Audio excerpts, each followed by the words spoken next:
7:39 ang ating oras. Nako, may aksidente diyan sa may EDSA Shaw Tunnel.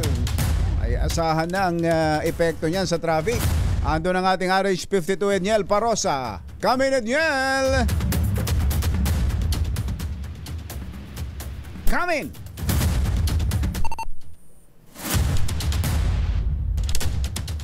Nawala. Ayan, go!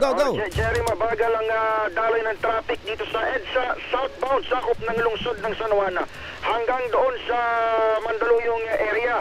Hanggang sa mga oras na ito, usad pagong pa rin yung gapang ng mga sasakyan mula pagsampa sa may Santolan flyover sa tapat lamang ng Campo Crame hanggang pagbaba patungo sa Ortigas area. Maliban kasi sa karaniwang volume o dami ng mga sasakyan kapag ganitong rush hour, nabatid na mayroon palang aksidente sa bahagi ng EDSA Shaw Tunnel.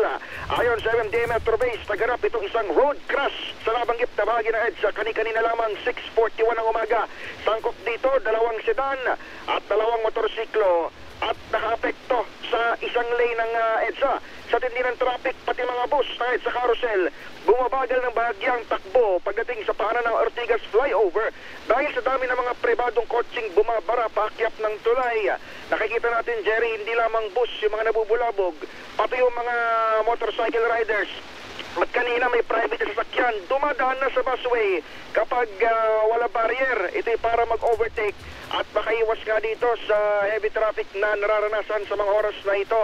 Nalalatuloy natin itong panukala o pinag-aaralan ng Department of Transportation na gawing counterflow itong EDSA carousel para hindi ito pasukin ng mga nag-overtake o ng mga pasaway na mga may protocol plate na gumagamit itong exclusive lane na ito para sa EDSA mas maganda process. yun. Kailan ba sisimulan yun?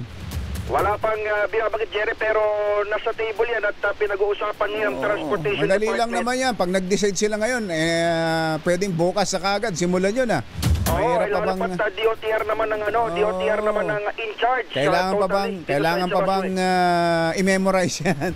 Kailangan pa ba ng nakutakot-takot na pagmi-meeting diyan? Diba?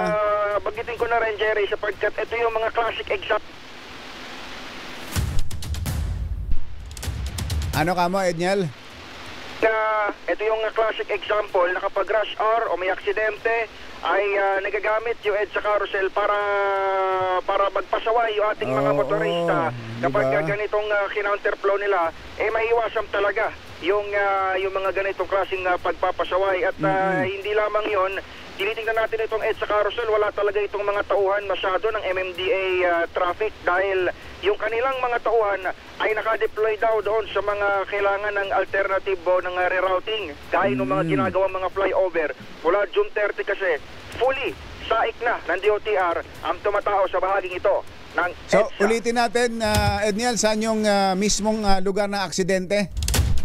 Ang mismong lugar ng aksidente nandun sa ilalim sa EDSA Shaw Tunnel southbound. Ayun. At itong traffic na naranasan natin, abot na dito sa may Campo Crame, usod pagong ang daloy ng mga sasakyan.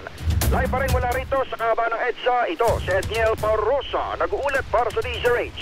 Una sa Pilipinas, una sa Pilipino. Ayun.